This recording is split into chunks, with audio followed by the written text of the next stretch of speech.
Now in its 10th year, this is GabNet. Talk like you've never heard it before.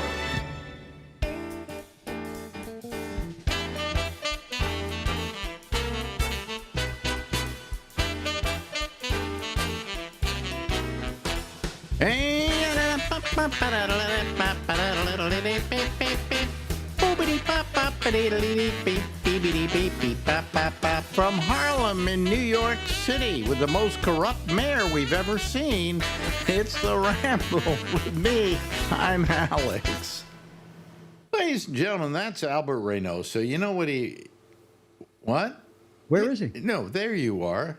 Right there. Yeah. Look at your screen. Did you cut your beard short again or something? No, I just trim it every week. Yeah, keep it down to that same length. Mm-hmm. Mine's pretty well grown back. You remember it got all chopped up. Yeah, you had the bottom was gone there. So. Yeah, the bottom was gone. Because what happened was, I'm getting older and I make mistakes. And I usually I remove the trimmer and then I use the blade part and just tighten up everything, right? And I just went boom, and I cut a nice swath right into my chin. Well, it looks so good. I only had one choice, and that was to cut off everything from here down and grow it back. So, if you had the hair, I like the mustache only look, because you had that for many years with that snarling, with the mustache. Yeah. But without the hair, I think you look better with the what do they call this? The goatee. Yeah. Actually, that's the Van Dyke. Well, I would have more than that. I would do what you do, except that out here, I have I can't remember where, I have like a bald spot. Oh. It just, nothing grows. So I have to really grow it out in order for it to cover that area. Well, why don't you give it a shot? Let's see what it's like. Well, I did. I started, and it doesn't grow as fast on this side, on the sides here. Yeah, but let it go, and then do you have a trimmer? Just a trimmer? Oh, I have a trimmer. Yeah, well, let it go, and then after about a week and a half, just trim it all down, and you get this. Look at how beautiful that is. Huh? Well, this is still not where it was. I think it still needs a little more. Let it all grow. Let's see what you got there. I think the fans of Alex Bennett are clamoring for that. The fans of Alex Bennett are clamoring for that? Grow that beard. Grow that beard. Grow that beard. Grow that beard. That's right. Mind your own damn beard. I'm looking for my soda. I need a little liquid here. But I'll join you with that. I got my Walmart. You have your Walmart? Yes. When were you at Walmart? This morning. Just an hour or so ago. Mm-hmm. Yeah, very good. What kind of liquid? What kind of liquid is that? This is a Diet Mountain Dew, I think. Diet Mountain Dew? Yes. That's what I should be taking. I need caffeine like that. It's very tasty, and you don't get fat, but probably I have a bad cancer going on in my liver or my spleen or one of those things. But, sometimes you got to have what you like. Yeah, did you ever like Dr. Pepper? I love Dr. Pepper. Really? And in fact, when we were in Walmart this morning, I bought a 2-liter bottle of Dr. Thunder, which is the Walmart version of Dr. Pepper, and a 2-liter bottle of Diet, whatever they call it. I don't even know what the Mountain Dew version is, but they have their own version of that as well. Well, I've never been able to Dr. Thunder later. I've never been able to figure out, and I may be nuts about this, but I've never been able to figure out exactly what is Dr. Pepper. Is it like plum, or what is that flavor? I read about this recently. It's not even considered a cola. It's considered a soda, not a cola. Right. Because colas have to have, I guess... has to have a cola nut in it. Cola nut, I guess, if there's a cola nut. Yeah. But the Dr. Pepper is a completely different thing. Or a goodly amount of cocaine, one or the other. I don't know if you know this either, but Dr. Pepper is owned by Keurig now. Keurig owns Dr. Pepper. Keurig owns Dr. Pepper? You would think it'd be Pepsi or Now, Coke. people Or one of people those, who but are listening to kind me, of say dry. from California, go, Dr. Pepper. Who drinks Dr. Pepper? Isn't that? But you go into the South, you go into Texas, Yeah. and the number one selling soda is Dr. Pepper, or as they call it down there, Dr. Peppers. Right. And I'm not sure, but I also think that I read recently that Dr. Pepper is the number 2 selling soft drink in the country, in front of Pepsi. Wow. So don't poo-poo Dr. Pepper or Dr. No, in Thunder. the South, it is king. It outsells Coca-Cola by a ton. I think even in Georgia, which is the home of Coca-Cola. How dare you say that? I don't think it beats Coca-Cola in Georgia. You don't think so? Okay. No, no. And definitely not in Atlanta. Yeah. That would be crazy. But Dr. Pepper, or Dr. Thunder, it's a great drink. But people Or say Mr. Pibb used to be Mr. Pibb used to be the Mr. the doctor Pibb. also. Oh, Mr. Pibb. Yeah. I don't think they make Mr. Pibb anymore. Was that supposed to be the Dr. Pepper competitor? That was a competing Dr. Pepper. I think But what is that in was Dr. created Pepper? by one of the What is it? the- Is it a plum soda or something? What's that? What is that fruit that's the base of it? I don't know. I always equated it to like a black cherry or something like that. Really? Yeah. But I If could it was be- black cherry, I would like it. But if you can't figure out what you can figure out what Coca-Cola is. It's in the name, the Coke part of it. Right. It's a Coca-Cola. It's a coconut, a cocoa nut cola, flavored cola. But with Dr. Pepper, you have no idea what's in there. Well, Wikipedia knows everything. It could be urine. It could be horse urine. It is not horse urine. Don't start spreading those rumors now, Oh, okay. or otherwise I'm going to get So it on you do social like media. Dr. Pepper, Yeah, I love it. Yeah. and you're from New York. I've always liked Dr. See, Pepper. that's a strange thing, being from New York, that you would even know Dr. Pepper existed. Oh, not at all, because in the 70s they had that big TV campaign. I drink Dr. Pepper and I'm proud. A part of an original crowd. I'm a pepper, you're a pepper. Wouldn't you like to be a pepper too? So. Yeah, Pepper We all too. heard it. We Yeah, all heard but it. they stopped doing that. It's almost like they gave up. But they don't have to do it if they're number 2 now in the country. Why should they advertise? Well, the reason you advertise, do I have to teach you this lesson? You were in that field. The reason you advertise is to make people know you're really still around. I mean, Coca-Cola never had to advertise if you think about it. But they did, because they felt they had to constantly establish the product. They were very good at, one of the best moves they ever made was during World War II. They opened plants in Europe so they could supply the troops with free Coca-Cola. So that when the war was over, who was the number one soda in America? Right. It was a very smart move. They were very good at it.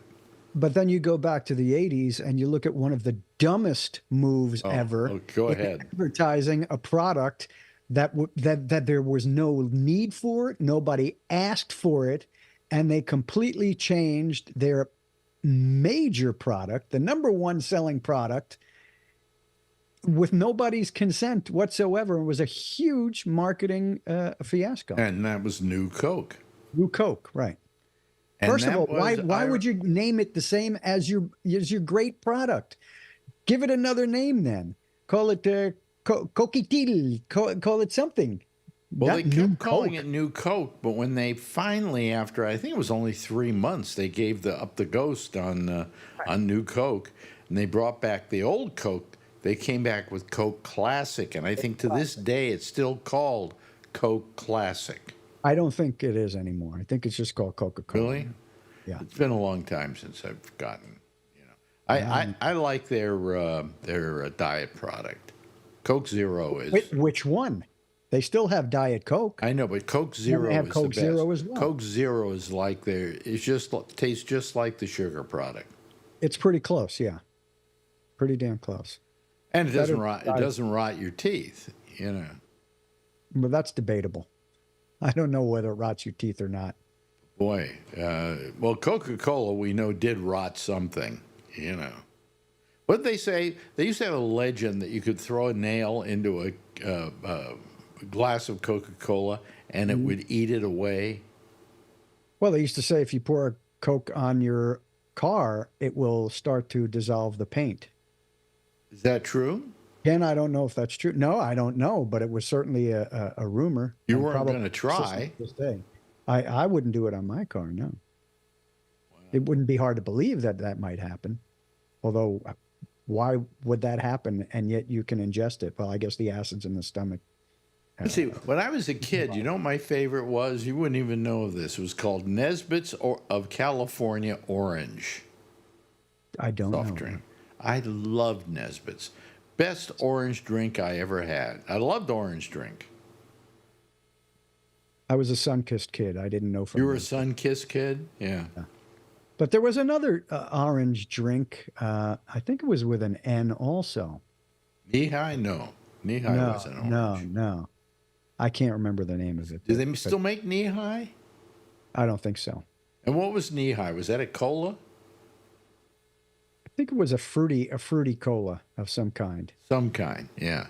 That again, that's before my time. You had knee-high and you had, I'm trying to think of the other ones you used to have. There were tons of them when I was growing up. Yeah. Yeah, Now everything's an energy drink. I was thinking today about when I was growing up because I was watching MSNBC. I was watching Velshi. Is about the only guy that's any good over there. I like Velshi. Yeah, he's terrific. How come Velshi, Velshi doesn't have his own show? What happened there? they keep screwing him over. No He good. has, well, if you think about it, he has, other people have like an hour a day, they're on 5 hours a week. He's on 4 hours a week. So, he is working almost as much as they are, but he's not in the prime weekday slots. And he's the go-to guy when anybody wants time off. But And I he's think better than most of the I think guys he's who need I time think off. he's the best they've got. I agree with you. I agree. He's one of the best. Well, who are some of the other best? Well, I like Ari Melber. I think he's quite good. With Ari Melber, all I care about is I can tell what day it is by how much growth of beard he's got. Yeah, but I By like the end of the that week, he Melber's looks good. like an old man from the hills, So what? So what? But Melber's a little too, I don't know, professorial. Yeah, he can be. The only thing I don't care for is when he talks about rap music. Yes, I don't mind yes. it, but sometimes it's not the right time to discuss, what's going on with the new Eminem album or anything like that. Yeah. But isn't Eminem a little bit old? I mean, Oh, he just came out with a new album. It's quite good. I know he probably did. It was quite good to you. But what about to the kids? I got this guy calls the show. You've seen him, Mike Chisholm, and I decided to do what I do with you with him. And I did about 3 episodes with him. And I started off the first one by saying, you do this Letterman podcast, but I got to tell you, you get a kid who's 15 years old, he doesn't know who the fuck Letterman is. I said, and with every year that passes by, more and more of a larger swath of the generation won't know who he is or care who he is, no matter how entertaining he was. I mean, there were great people in the past like Jack Parr and so on. People don't even know Jack Parr existed and they're 50 years old. Right. Or the guy that created that show. Oh, you mean Steve Allen? Steve Allen, right. Yeah. Who? Well, they don't remember the first one. We talked about all of them. The first one. Who was the first one to do that time slot? I don't know, but Steve Allen created the show, right? No. Jerry Lester did a thing called Broadway Open House every night for an hour and a half. I don't know. Nobody remembers Jerry Lester.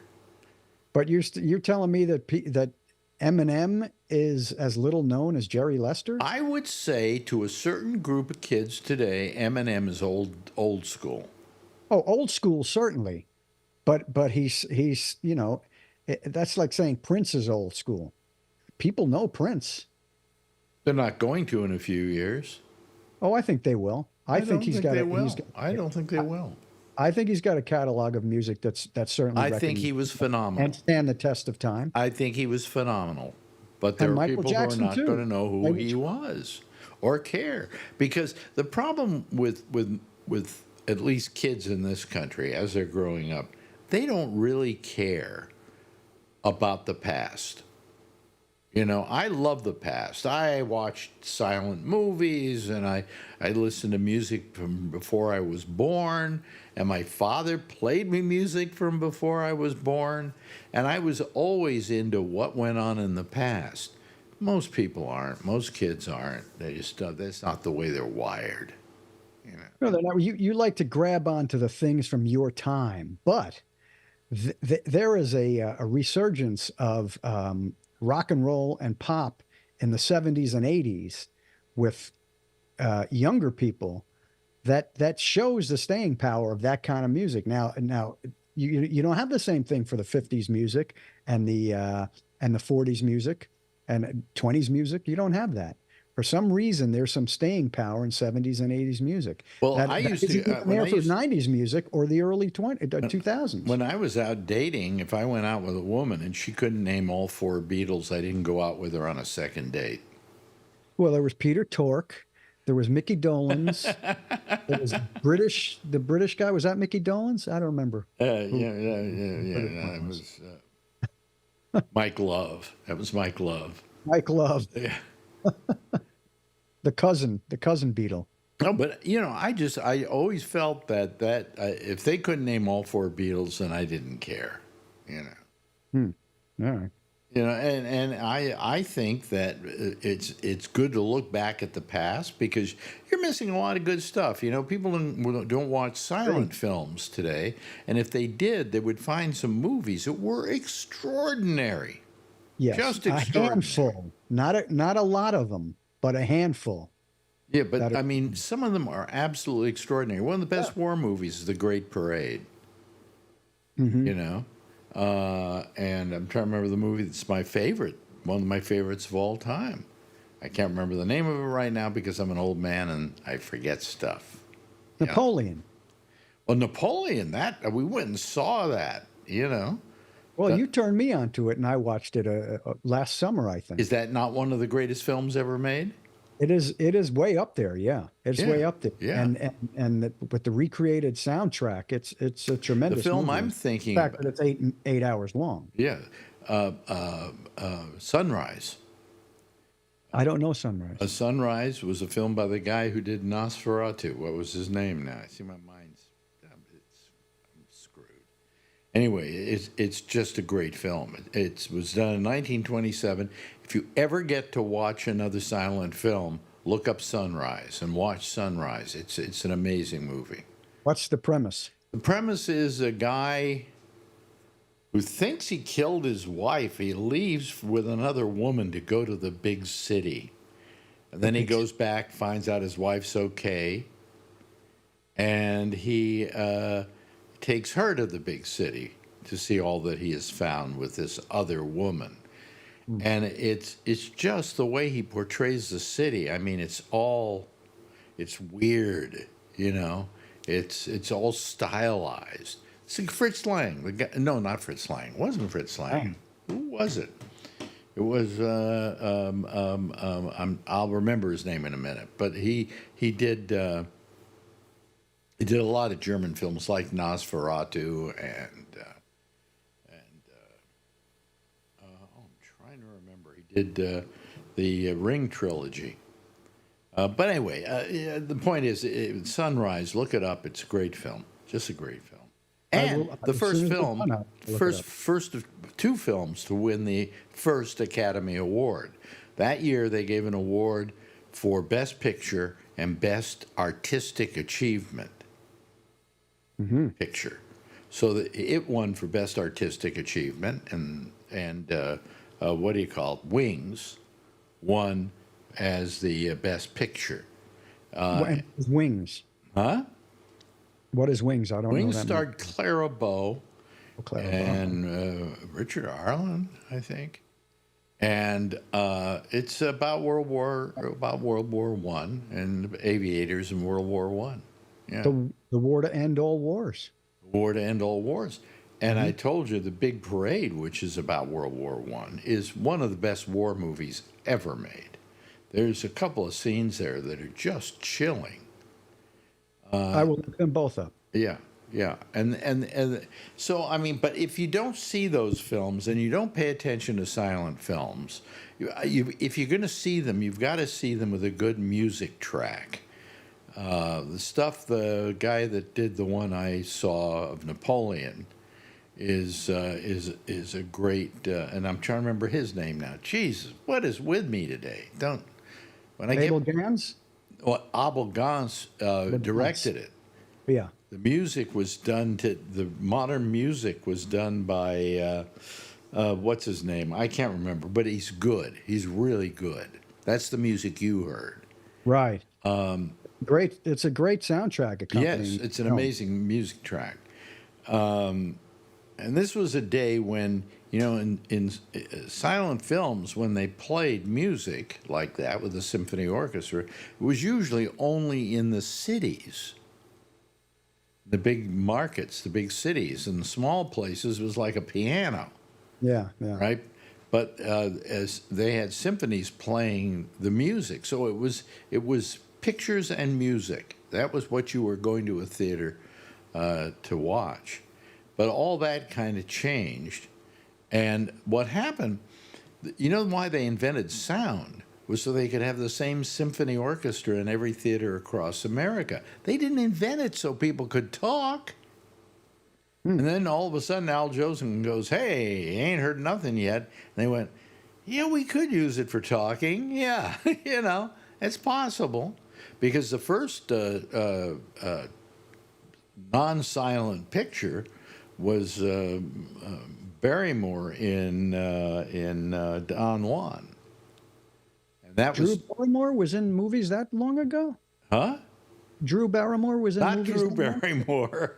One of the other Barrymores, John Barrymore. Talking about kids who don't know anything. That's one of them. John Barrymore. Not Barrymore. Yeah.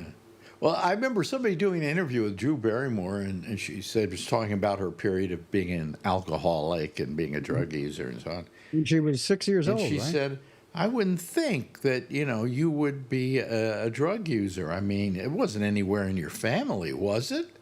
And I thought, that's the stupidest interviewer of all time. I mean, that family had more drunks and drug users, even up to her father, which was John Drew Barrymore. Just absolutely. John Barrymore, major alcoholic. I don't think he was ever sober. Considered the greatest Shakespearean actor of his time.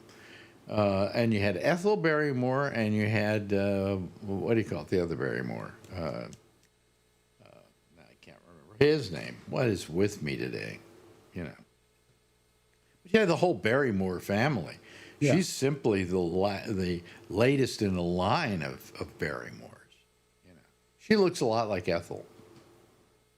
I'll take your word for that. I mean, the older she's getting, the more she's getting to look like Ethel.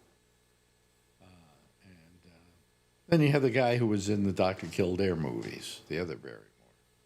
"I want to talk like this all the time. Come on over here and I'll roll over there." Yeah. Simon Bar Sinister? No. There was Lionel, there was... that was Lionel Barrymore. That's the one I'm thinking of. Yes, yeah. That's who.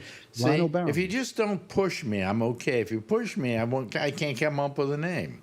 Oh, you got it now. So anyway, those were the Barrymores. And I saw a movie the other day on TCM where all three of them were in the same movie together. It was like, I think it was something about the fall of Russia. And they were all playing parts in this movie. And I went, how good is this? Every Barrymore that ever lived. I mean, except Drew Barrymore, who hadn't been born yet. But anyway, so that's, it's just important to go back and listen to stuff before you were born, because you're going to find some really great stuff. Oh, no question about it. No question about it. And I kind of miss the 40s, 30s, 20s, but classical music, great stuff. Yeah. Just great. Oh, absolutely. I mean, if you say you enjoy music, then listen to all of it and go back and listen to some of that went on before you were born. Definitely. could Listen to just some be the jazz, listen to Beatles. some swing music, Yeah. all that stuff. Yeah. Great. Yeah. Hey, listen, we've run out of time again.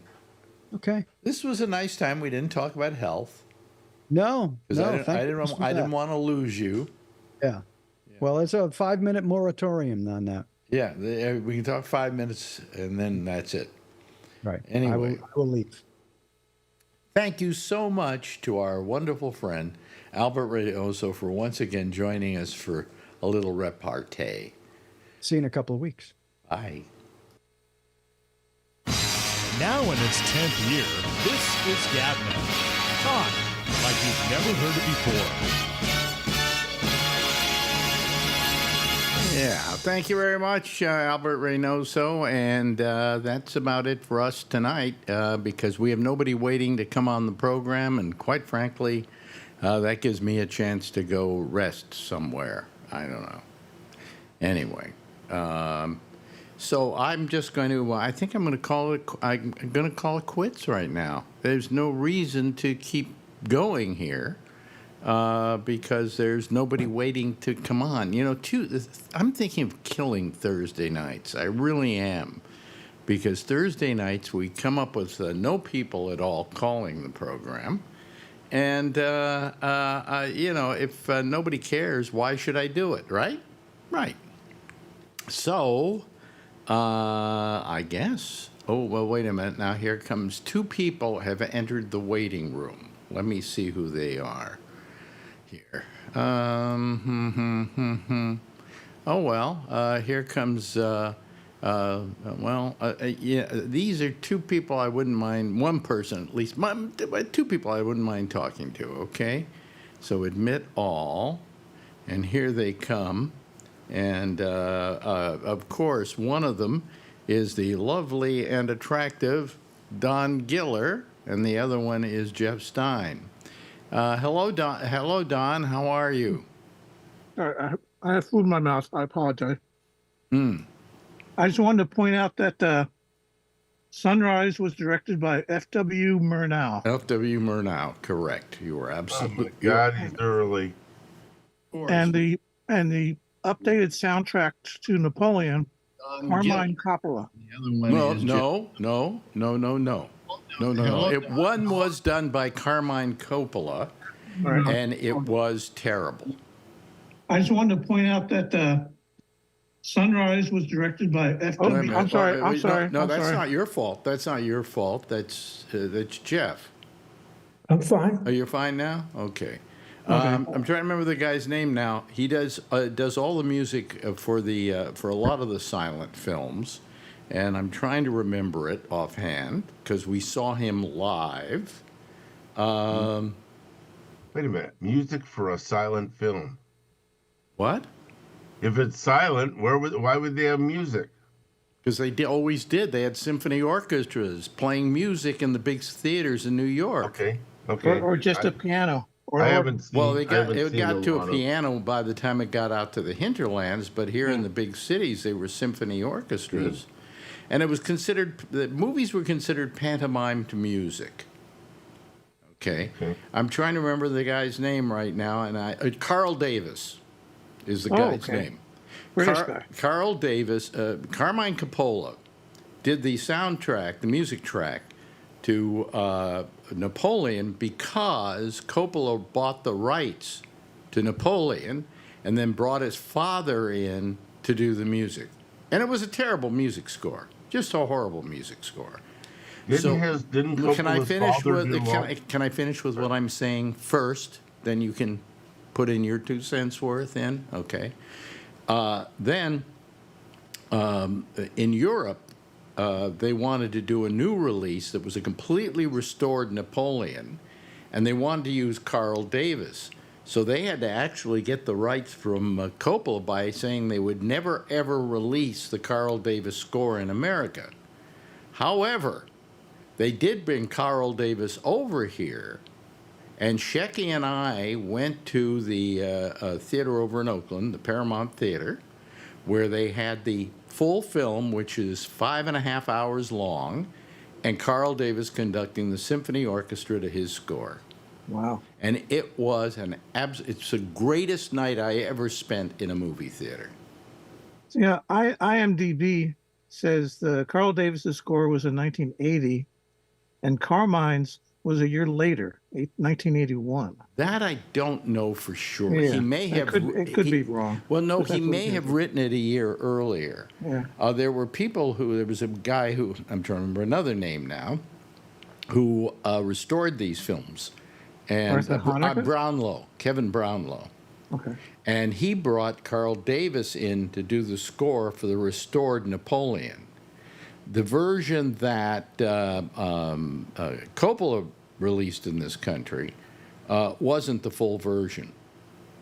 So really, the Carl Davis score is magnificent, and you can go online and buy a copy of Napoleon with the Carl Davis score. And if you get a chance, do it, because number one, it's one of the all-time great motion pictures. And secondly, that is one of the great motion picture scores. And Carl Davis did scores for a lot of silent films, old silent films, because that's the way they were intended to be, was with the symphony orchestra. And he did a lot of them, and it was great. Now, what were you going to say, Alan? Carmine Coppola did the scores for the Godfather series. No, he didn't. I just watched it the other night. I know you watched Godfather 2, which he did do the score for. The first score was done by Nino Rota. Oh, okay. And the second score was done by Carmine Coppola, but also Nino Rota as well. So I was 2/3 right. Well, yeah, kind of. I saw Napoleon at Radio City Music Hall in the fall of '82. And that was the Carmine Coppola version. Yeah, I guess so. I wasn't paying attention to the score. Yeah. I was paying attention at the end where the film splits into three. Yeah, three, of course. Yeah. Yeah. Yeah. Well, it's interesting is that Carl Davis conducted the score at the Paramount Theater in San Francisco, in Oakland actually, and it was a really great evening of music and movies all melded into one.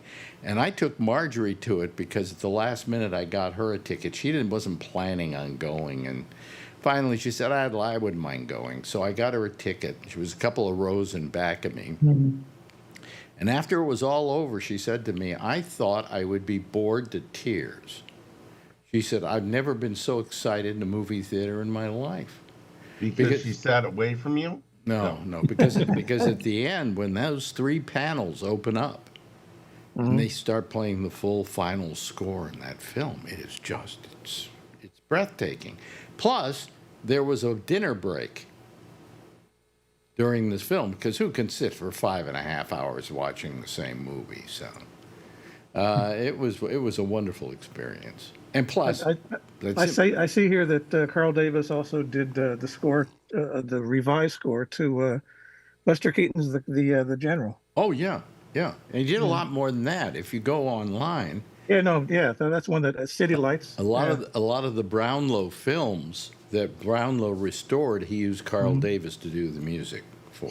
I have a bunch of Buster Keaton DVDs and many versions of the General, so I'll check and see which one if there's one that has Carl Davis doing the score. Yeah, the one that was released by what movie company was it? I'm trying to remember the movie company.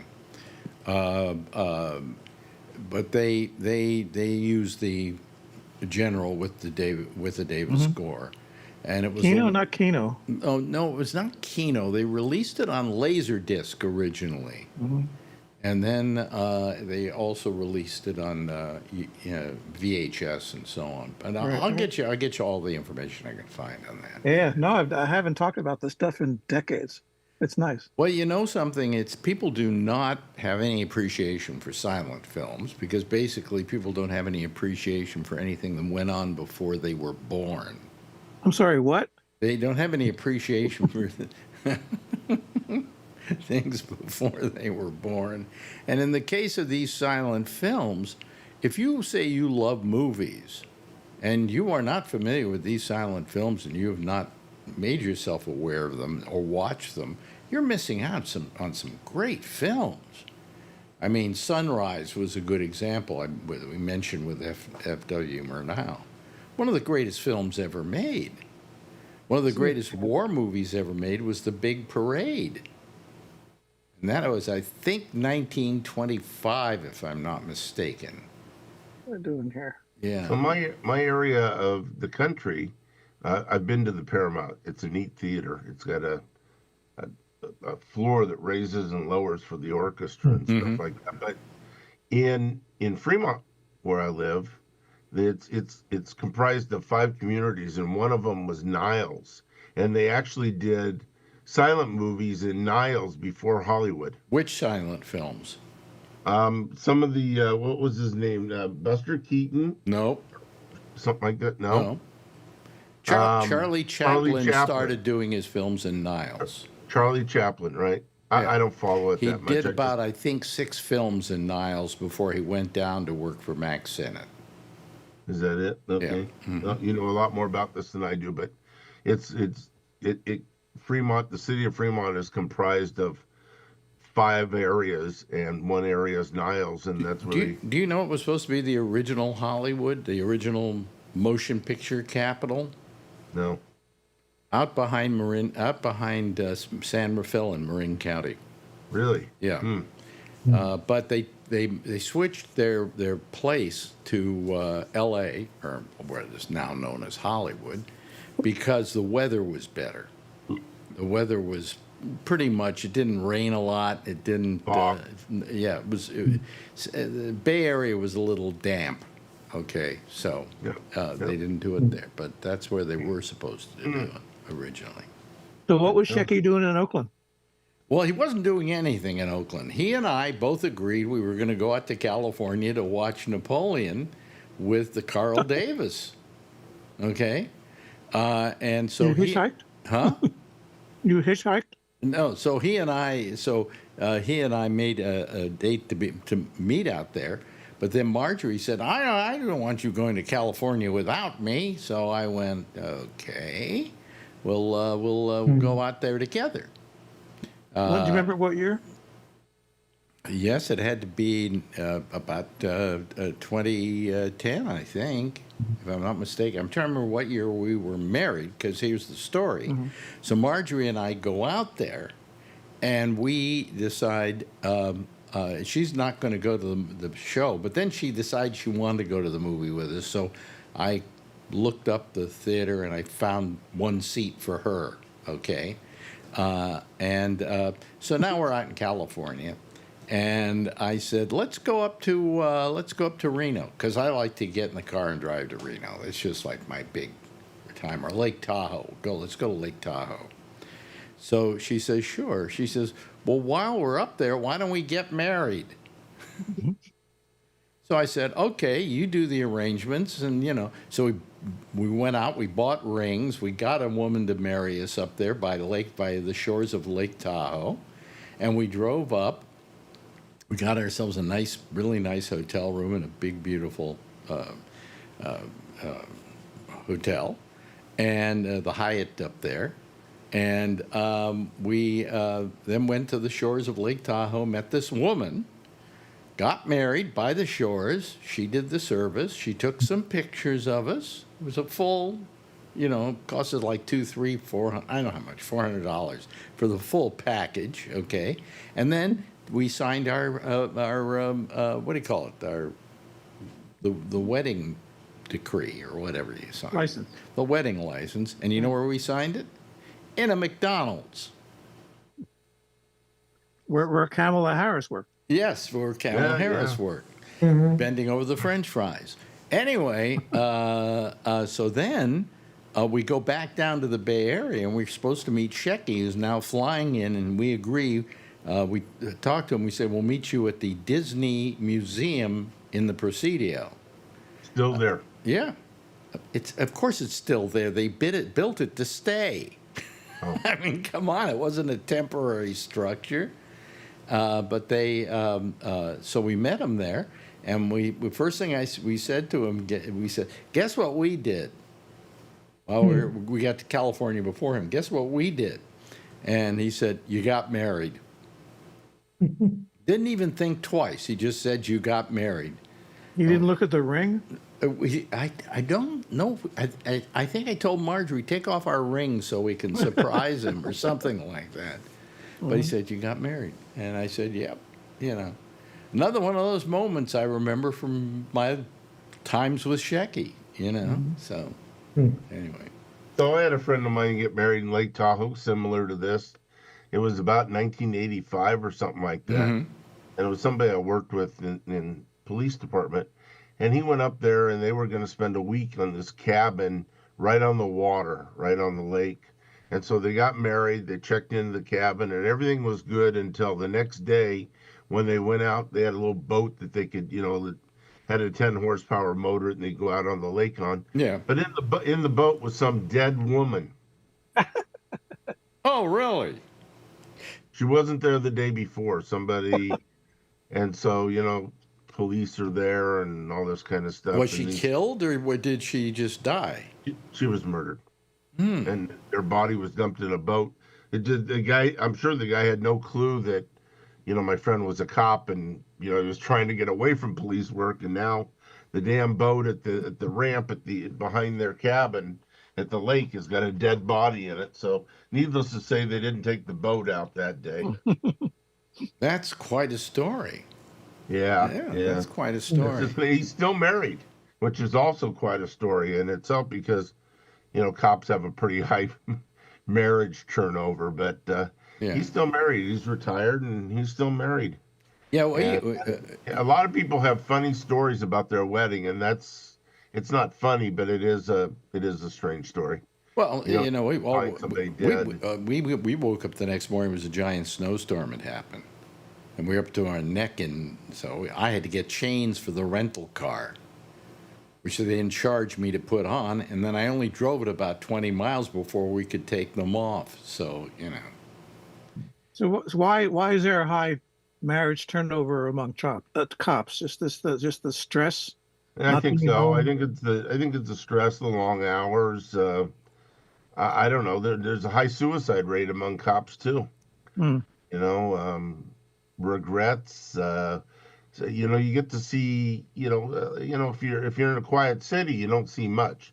But if you're in a city that's full of action, you get to see a lot of people that are at the worst of their life. I mean, if you're working homicide, you're working around dead people all the time, but you get to go out and arrest. But you see people in fights. You see husband and wives beating each other with fry pans. It isn't this peachy job that it looks like on Adam 12 or anything. Well, we never thought it was a peachy job.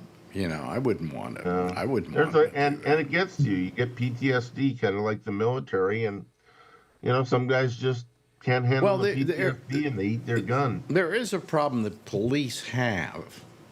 A couple of problems that occur. One is called the Wyatt Earp syndrome. I think you know about that, don't you? Yeah, sure. Where they carry a gun and they suddenly feel it makes them all powerful. Invincible. Yeah. That's one thing. The other thing is that the trouble with police was, in the old days when I was a kid, you had a cop, and he had a beat, and he walked the beat. Like when I lived in North Beach, there was a cop, and he walked the beat in our neighborhood. Right. Same cop every day, walked the beat. We all knew him. We stopped and talked to him. He got to know us. He knew all the people in the neighborhood and so on. And the same was true when I went to Marin County. I knew a lot of the police there, although they did go around in police cars because there was a lot of rural area they had to cover. Sure. But the problem that happened was when they started putting police in police cars.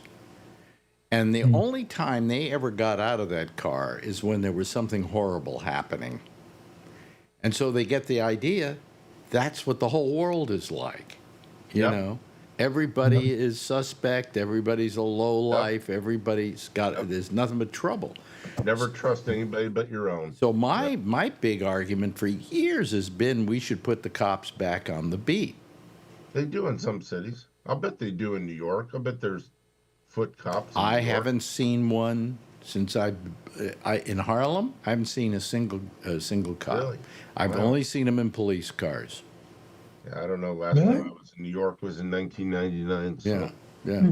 uh, Well, I mean, up in your area, that's a rural area, Jeff. So I'm sure they're all, But when I go to Bronx, I see them, two police together on the street. Where yeah. you do see police now is in subways. Oh, Well, I I have saw trouble. police in subways when I was there in 1999. Yeah, Mm. yeah. They have them here too. They have BART police here, So But police did, I think get a lousy attitude once they stop being able to actually interact with the public. Yep. Okay. I think so. Also, they interact with each other, and that gets to be kind of a bad So situation. your too. Wyatt Earp syndrome is actually in law enforcement called the John Wayne syndrome. Oh, really? Okay. Yeah, I've heard well, it called Wyatt Earp, so I knew what you were talking about. But the cop feels invincible. He pulls down the shades when he's talking to somebody, puts his hand on his gun that's hanging on his leg, kind of like an old Western movie and Well, stuff. cops used to come over to me and stop my car and look in the car, and with the glasses on, I felt like I was looking into a toaster. Absolutely. The mirrored shades and everything. Yeah. They're trying to get away from some of that and make the cops look more human. They're allowing it. When I was doing it, no tattoos, no visible tattoos. Nowadays, you see guys with tattoos, sleeves of tattoos, with short sleeve shirts on. They don't, mustaches, beards, all the things that we couldn't do. Yeah. Yeah. Well. They're trying to make it so people feel more comfortable with them around, I guess. I never felt comfortable with cops. I always had a cop I don't thing. blame you. I had I a cop blame thing. you. They're not, they tell you as a kid, cops are your friend. If you have a problem, go to the police. The trouble is, as an adult, cops are not your friend. Not unless they're friends with you. But if a cop stops you, your best thing to say is nothing. Invoke your right to remain silent. Yeah. If they want to search your car or search your house, refuse it. They may be able to do it anyhow if they have a warrant or something like that. But there are so many people. You go to the front door and you knock on the door. And, Well, by law, are they allowed to to inspect cars? I guess they are, aren't they? It depends. If they have probable cause, sure. Yeah. But they have to later on prove that probable cause if somebody decides to sue them. Absolutely. Yeah. And is it a low bar of probable cause, or is it a high bar of probable cause? Probable cause is kind of a medium bar. A low bar would be, suspicious. It looks suspicious to the common person, to you or me. Well, not me, maybe, but you or Jeff. It looks suspicious to you, and that would give you reasonable suspicion, and you would be able to go talk to the person. And then based on what they say, or if you smell marijuana or liquor or whatever you smell in the car, you can go farther with it. But I've been stopped by the police and they say, I drive a full-size van, and they say, we'd like to search your van. And I ask them, for what? And they say, well, we just want to make sure that you're not bringing any drugs or kidnapping anybody. I said, well, I'll tell you what, I will open the drape behind me and let you look in the back, but I won't. But that's interesting to me that you being a cop. Yeah, see, I don't play that game. I don't. No, but that you would do that. Yeah, I don't like, I don't like saying, hey, I used to be a cop. In San Francisco, they don't care. They arrest their own. But I just don't do that. There's just no real reason to. I can carry a concealed weapon on me at any point, but I rarely do that. It's not worth the liability. And I would never want to kill somebody. Now, if they were threatening my life, I could do it. But or well, you never know if you can do it till you have to do it. Well, I'm pretty sure I can do it. We've done some. I don't think I could. That's why I never owned a gun. Why I never had one. That's probably good, because the gun then becomes if somebody breaks into your house, becomes stolen, and Well, they tell me if I'm wrong on this, but the most common thing that kills people are their own weapons. Whether it's that they accidentally go off or that somebody comes in, is not armed, they pull out a gun, point it at them, don't have the ability to shoot the person. It's wrested from them, and they turn around and get shot with it. And it happens. In other words, it's better not to have a gun and bring that into the equation. Yeah, if you have a gun, keep it locked in a safe where your kids and their friends and nobody that you want not touching it is at. And in California, they require it. In some other states, they do too. Yeah. Probably New York City, Chicago. Would imagine. We're real strict gun laws. I couple don't years- know. Guns don't accidentally go off. Giller has a question here. What? And a couple years ago, I was walking down Broadway, just south of 110th Street, and there's this big guy sitting by a bus stop naked, and there are 3 or 4 cops surrounding him just to put a towel or a blanket, to cover him. So I went up to one of the cops and I said, "You signed up for this?" and he that's the reaction he got. So it was, Yeah. Well, oh gee, I this one. Time to go. No, one of my. There we go. Both my lighting lights was on. weren't on. Yeah, now it's on. I was going to Anyway. ask, is there any police training that warns cops of the stress? And, Yeah, when I went to the academy in 1980, back in the dark ages, there wasn't much on that. But nowadays, they're realizing, just like they are in the military, that cops end up with PTSD like the military does. In 1980, if you came home injured from a war or something like that, they just pushed you aside. Now they have psychiatric help and stuff like that.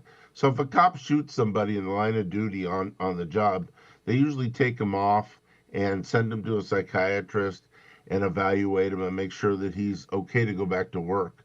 And some cops aren't. Some cops quit. I mean, they can't handle. They had to take a life even though it was justified, and and nobody sues them in court or anything like that. It's just some of the guys I hang out with work in other cities and have had to kill people in the line of duty, and they're pretty much okay with it.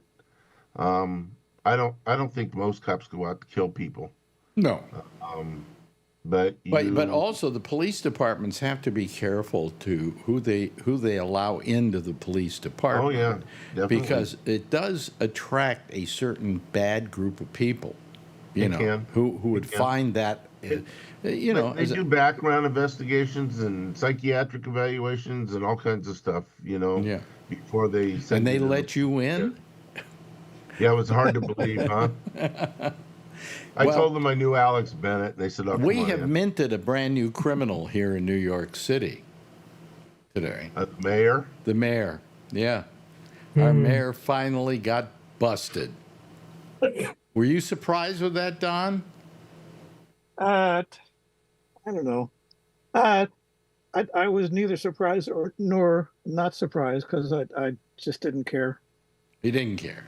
Yeah, I mean, if he's guilty, he'll pay the price, and I have no issue with that. My only fear is that Andrew Cuomo thinks that he's got a shot. Well, I think he does. You don't like Cuomo? I think. Well, it doesn't matter what I think. No, it does matter. No, it doesn't. Yes, it does. To me, it does. Well, remember what we talked about on Monday? What was that? I insulted you. Oh, did you insult me? Yeah. How'd you? No, insult- I think with the scandals that he caused himself as governor, I just don't think he's in the position to succeed. But all those things were disproved. The sexual harassment. Yep, I don't think. Yep. They were all I'm dropped. not sure They about were that. all dropped. Yeah. They're all dropped, but doesn't mean that they were. Well, disproved. in Washington, they took Marion Barry back after his prison term. Yeah. Why not Cuomo? He didn't go to prison, Well, did he? okay. Let's go. Let's talk about Cuomo for a second. And I don't want to berate Don, Mainly because I don't know you- him well enough, and he might come You over. owe and- it. You Huh? owe it to me to berate me. Oh, I owe it to you to berate you. Okay, I'll berate you. Anyway, no. The point is that I think that during COVID, he was pretty damn good. You know, he really got us through it. I feel my life is kind of was saved by him in a way. You know? Yeah, I agree. Strange, but yes, he worked. Yeah. I agree with you. The nursing home thing, which is it's tough to blame him because we just didn't know. Exactly. Um, Well, I actually, we were think he working. didn't know either. yeah, that's what I mean. Yeah. Even Fauci didn't know. Well, let Jeff talk here. He talks so seldom. Yeah, go ahead. No, I was just saying that at that point when he was in charge, it worked. I don't know why, but it worked. It worked. Yeah. Well, you know what it was? He got on the air every night, Yes. and you tuned him in, and he gave you a pep talk, but he told you what was going on, so you weren't in the dark about it, and so on and so forth. And I think he got us through it. We looked forward to that every night. And let's face it, I said to Marjorie, I said, if Mario Cuomo came up and patted you on the ass, what would your reaction be? And she said, I'd tell all my friends Mario Cuomo just patted me on the ass. So do you have that same feeling about Giuliani and when 9/11 happened here or there? No, I don't think he was anything special. I part of the problem with 9/11 was the fact that he was the idiot who said, "Oh no, let's store all the gasoline for the city in World Trade Center 3, and that's why it blew up." Yeah. I didn't know that. Yeah, he just happened to be there, and I have to give him credit. He did get on the air and did talk to the people every night, and that's part of what a mayor should do. And I have to give him credit for that. Other than that, the guy's the biggest slime bag that ever lived, We sure found that out. and all of the other 5, by the way. You know, I mean, Giuliani was. By the way, do you know my prostate seeds were done by the same guy who did Giuliani's?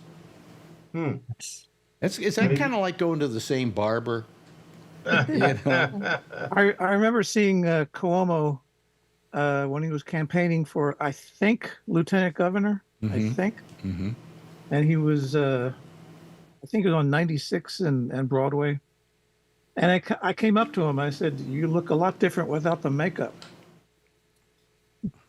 Boy, you know how to charm people, don't you?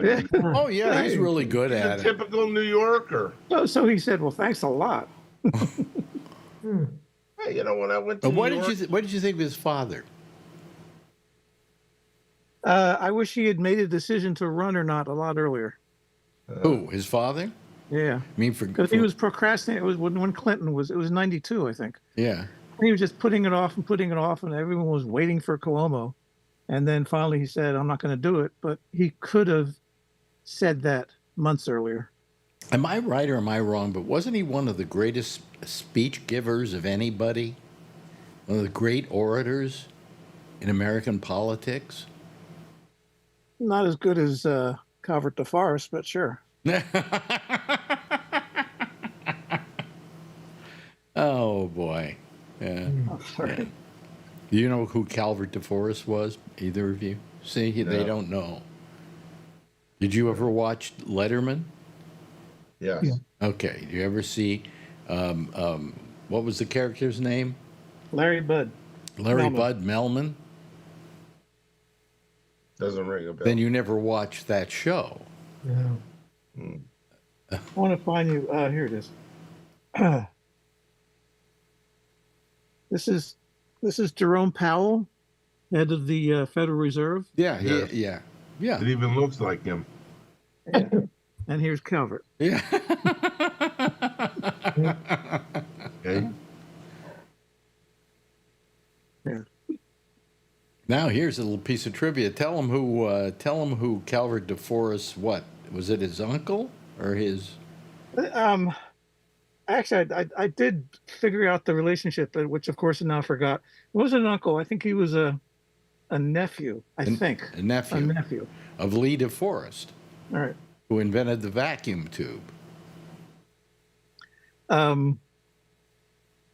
Ostensibly. In fact, I wrote a post, a Facebook post, maybe a year ago, that I was this composer that I'm researching. Mhm. His parents, they all grew up in a small town in Ohio called Cadiz, and on Saturdays they would listen to the Metropolitan Opera on radio.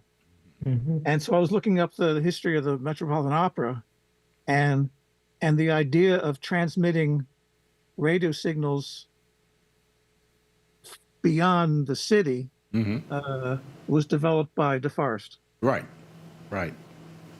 Well, he invented the vacuum tube, basically, which was an amplification tube that allowed you to amplify sound, so that you could. It was, it allowed motion pictures to have sound behind the screens and everything with big speakers and things like that. And of course, the very tubes you had in those early radios that you used were all, I think, sold to you by Calvert DeForest.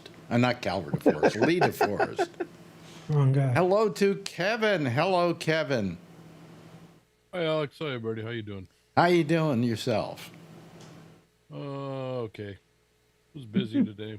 I was Really? working. Yeah.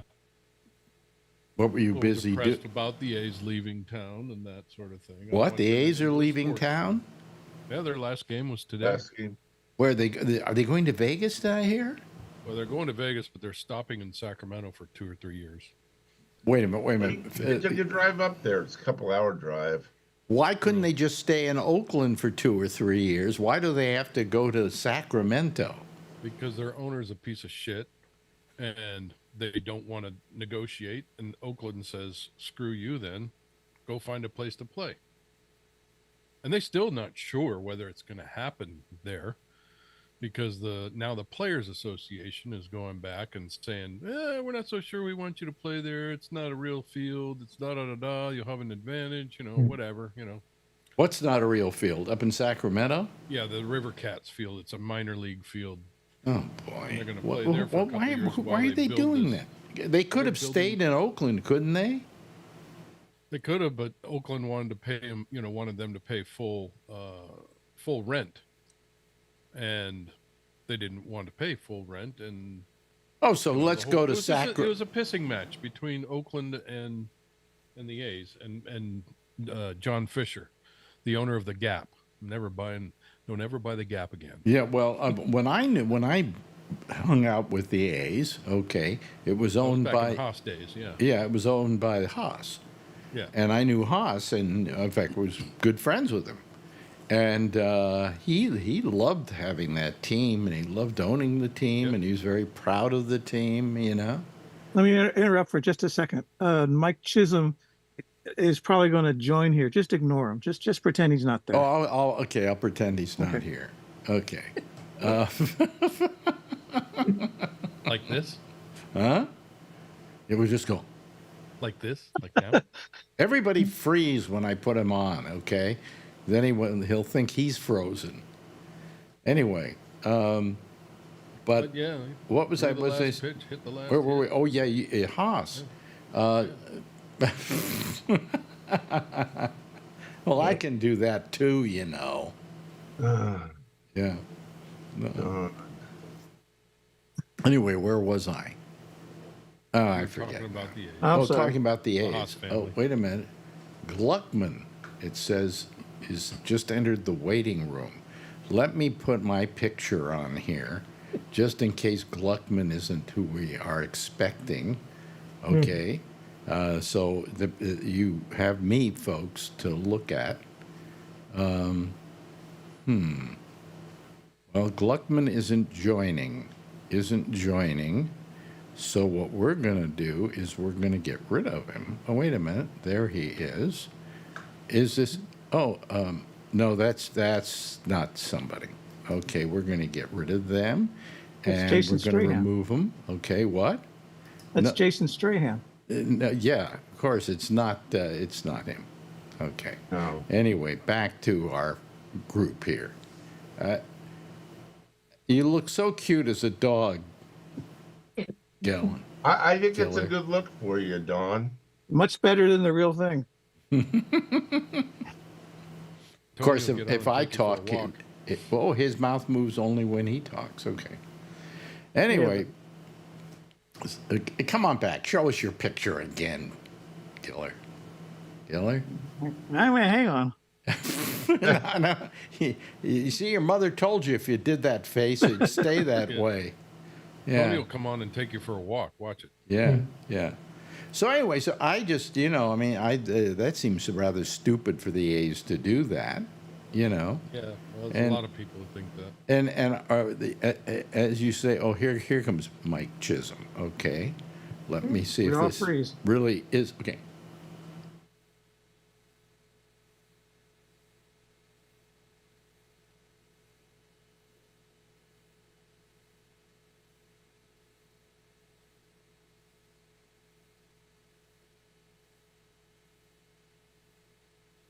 Okay, we can start.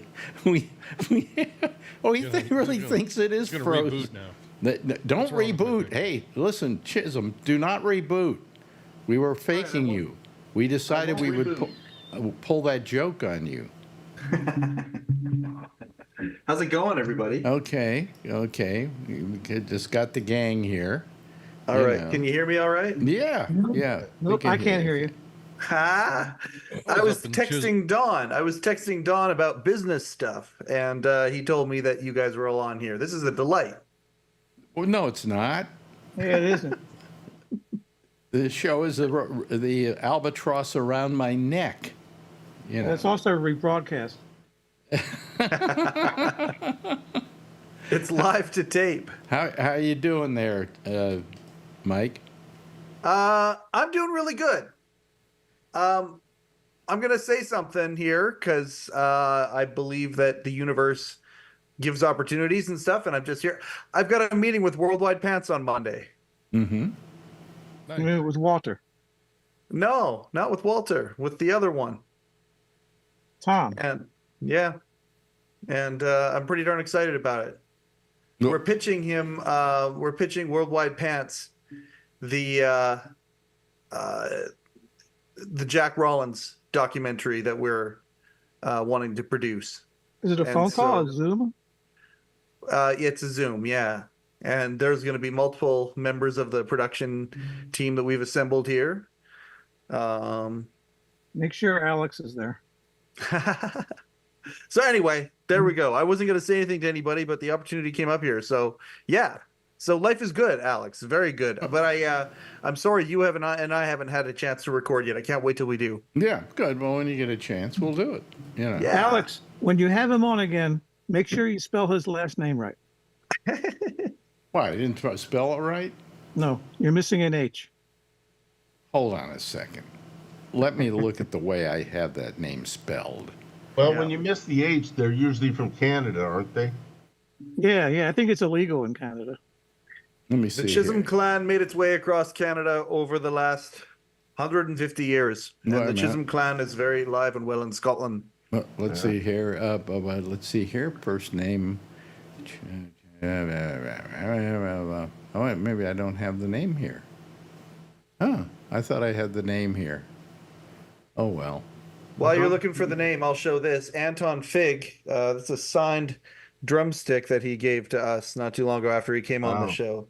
So we've That's added that to this right in front of Shecky here. We put that Yeah. on the set. Yeah. I don't know what happened to the what happened to your name here, but I thought I had spelled it correctly. You know. Ah. All good.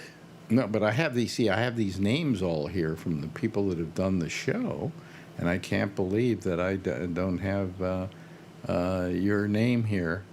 Well, anyway, forget Well, it. I feel like we righted a wrong in discovering that tonight. What I is feel like it? we've done some good. Well, wait a minute. I spelled a CH.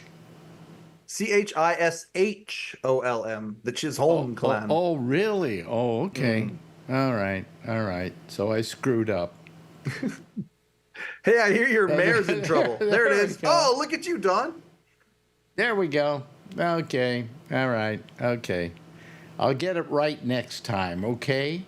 Hey, I'm cool either way. You call me whatever you like. I'm just No, glad that you call me. I like calling people by their proper names, you know. It's Hey, like Geller. yeah.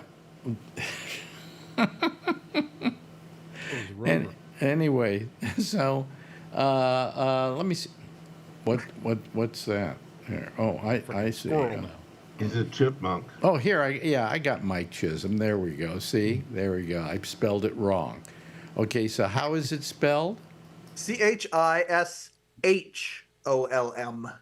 CISHOLM. OLM.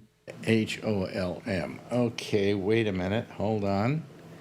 There we go. Okay. I was up in There we Chisholm go. last- Is that right? Last month. That's right, Last right? month. Okay. So Did anyway. you change it real time? Yeah, I changed it real time. You know. The damage is done. Yeah. Right. Hey, We I need can a do new everything. mayor. So Listen, that's is there it. anybody who wants it? Huh? What? We need a new mayor. Yeah. Yeah. yeah. Is there anybody here who's available? Well, you know, as we say, Cuomo has said that he's thinking of running for mayor. God.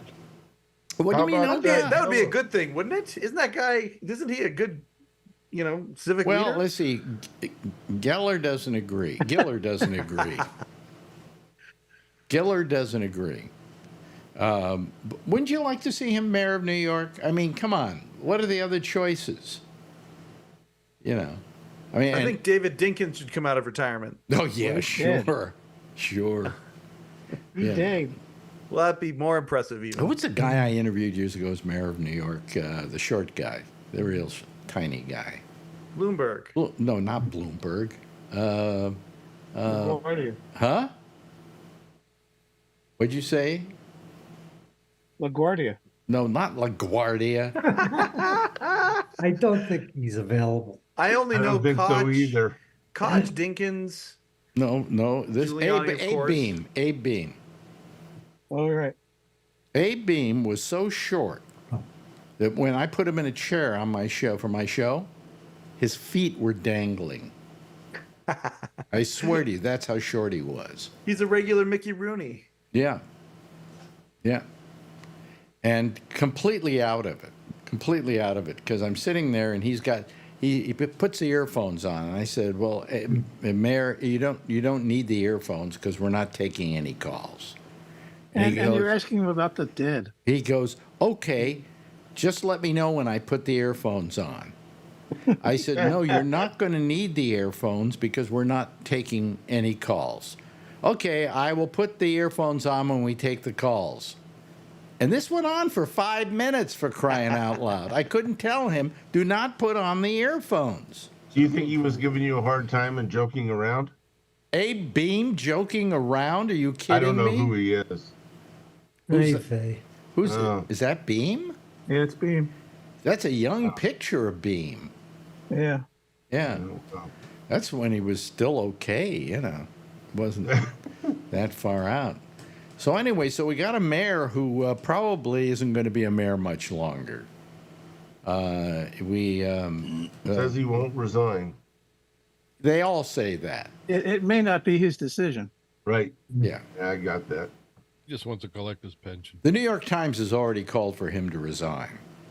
And everybody around him is calling for him to resign. So, I mean, they in the beginning they go, "No, I'm not going to resign," because they got to test that one out. And then eventually they do resign. I mean, look at Biden. Biden was refusing to step down, and guess who stepped down? You know? So, That's too bad it wasn't Trump that stepped down. yeah. So how do you think the election's going, guys? Be a landslide. Neck and neck. A landslide on what side? On the good side. On the good side. You think it's going to be a landslide? You don't think so, though, right? Mr. Chisholm with an Mike. H. Canadian. I'm with Kevin. I think it's neck and neck, man. He's Canadian. That's right. I'm an impartial I don't witness think it's neck to and the neck. madness. Here's what I think. Here's my take on it. Yes, in the polls, it's not neck and neck. She's actually ahead in the polls, but within the what do they call it? The Margin of error. Which didn't the margin of error used to be 3%, and now all of Yeah, a it was sudden like it's 3 to 4%. I think now they're calling it 4 to 5, aren't they? yeah. Now they're calling it 4 to 5. And that's only Depends because what the sample is. it's only because the pollsters have been wrong so often lately, you know. But the thing is that okay, you go up to somebody and you're taking a poll. Hey, we're taking a poll. Who are you going to vote for president? Kamala Harris, or I'm going to vote for Donald Trump, or whatever. Well, that's really easy because somebody just walked up to you with a clipboard, asked you a question, you gave them the answer, and now it's over with. Now it's election day. Do you go to the polls and make that a reality? Or do you you're not inspired to go to the polls? But still, you were part of a poll. I think they're not polling college students. Every time you hear college students on in the news or something like that, NBC or CNN, they're talking to them and saying, now that Kamala's running, you decided to vote? Yep. I've never been able to vote. I wasn't old enough to vote 4 years ago. So I'm now voting, and we're voting for Kamala. A lot of college students are going to vote for her. But I don't see them in the polls, their age group. That's what my daughter is. Well, I think the polls are a little better now. In the old days, if you didn't have a phone at home, you didn't make a poll. Okay, today everybody has a phone. You know, even 13-year-olds have a phone. How did you don't need polls? They have a cell phone. Yeah. Right. Yeah. A cell tower, not a pole. Hey, can I ask you a question to the group? Yeah. And it's I got to give it back. It's a Joe Rogan premise. Yeah. You know? Yeah, no, I'm sorry. I'm trying to think if it was Rogan or whoever it was. Here, It hold doesn't on. matter. I'm going to gather my thoughts and come back and ask this question. Hold on a second. Let's hope I'm it trying to think wasn't if Rogan. Let's hope it wasn't Rogan. Right. You're not Rogan's fans? No. No. I like them on news radio. Yeah. Was he on news radio? Yeah. Yeah. Really? Very funny. Yeah, with Phil Hartman. He was Yeah. friends with Phil Hartman. Hmm. But now he's turned into a know-it-all, very successful podcaster. Making a lot of money. Mhm. And yeah, but he just pontificates and bullshitting. Yep. Well, yeah, he's And got. people buy it. People in Canada especially buy it. But you know why they do? Because up in Canada, they don't know crap, Yeah. right? I don't care. They're just up there, just sitting here going, oh, tisk, tisk, those Americans. They mispronounce words. And, you know, you keep coming down to New York more often and visiting with Worldwide Pants, and eventually they're going to, they're going to throw you out of Canada, Mike. Well, if I'm going to be thrown out of my home country, New York is a pretty great place to land. Is all You know I'm something? saying. It really isn't. Yeah. Look for a place to live. I mean, the reason why Giller is still here, and why I'm still here, what kind of rent are you paying, Giller? I'm not anymore. You're not paying rent anymore? Yeah. I'm 73 and rent is free. Wait a minute. Are you lying to me or? No. Okay. What am I Well, paying? let me put it this way. I've got this rent of $500 a month for this apartment. Well, that's. I can't less- leave. It's impossible for me to leave. I mentioned when I moved here, the rent was $320. That was in 1979. So yeah, it's the same. I could not afford to live anywhere else. I'd say your rent God. is probably somewhere hovering a little bit above 1,000, maybe. Yeah, let's say that. Yeah. Okay. Let's say that. I mean, but it's certainly far cheaper than any rent you could get anywhere in New York City. Yeah, I mean, all of the apartments, except for my place. except for your place. Yeah. So I'm hoping that Trump wins. Why? Why is that? Because you're not going to return. Oh, because I'm not. Oh, I'm not going to come back, and then Yeah. you can get this apartment. Hey, now we're thinking. Hey, I'm not giving up this apartment even if we were to move to France. And by the way, if we don't come back, we're not moving to France. I don't want that, you know. Venezuela's for sale. But Spain is a good bet, you know. If I were going to live somewhere, very nice, very nice. Good Nice, healthcare there. huh? So just leave the keys under the mat.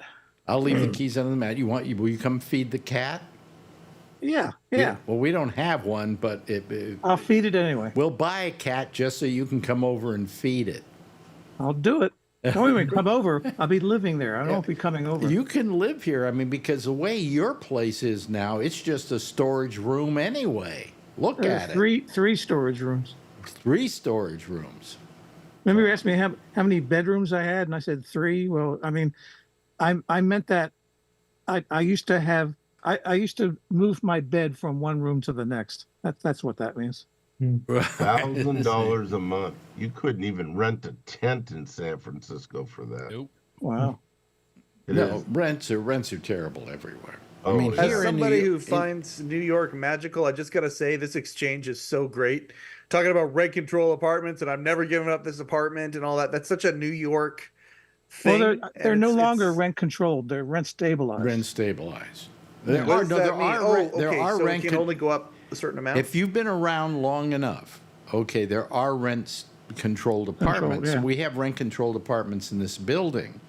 And what happens, the one thing with rent control is you could will your rent to somebody else. See? Can But you then still they do did that? they did away with that, Oh. and it's now rent stabilized. Because I was gonna change my name to Mike Schwartzman.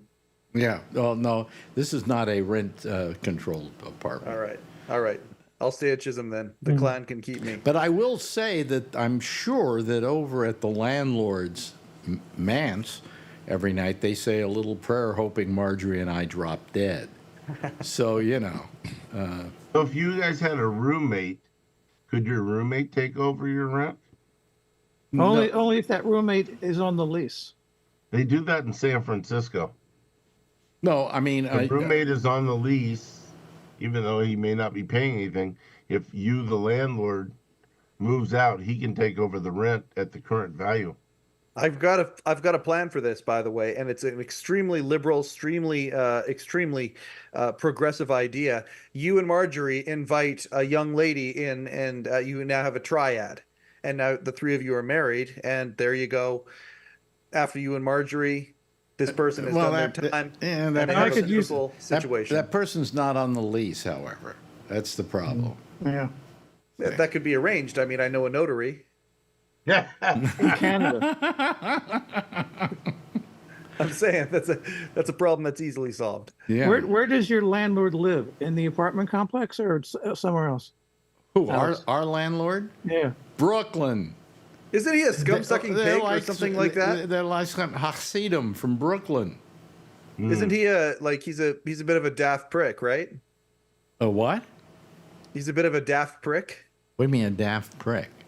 Well, didn't he take you to court and wasn't there like lawsuits and stuff with this Oh, guy? there were lawsuits flying left and right, and we still have problems with them. You know. Nah. You know, it's gotten to the point where I just want it all over with. You know, so I mean, it's not like they can throw us out or anything, but it's just we want that rent written in stone, okay?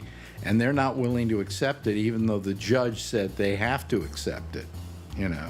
And then they went to various courts trying to, you know, do the old,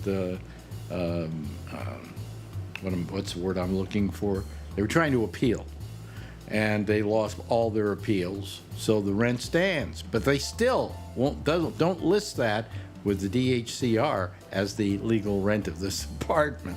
So you know. Anyway, hey, listen, Killer, nice to have you for the whole show. You didn't call during the last 5 minutes.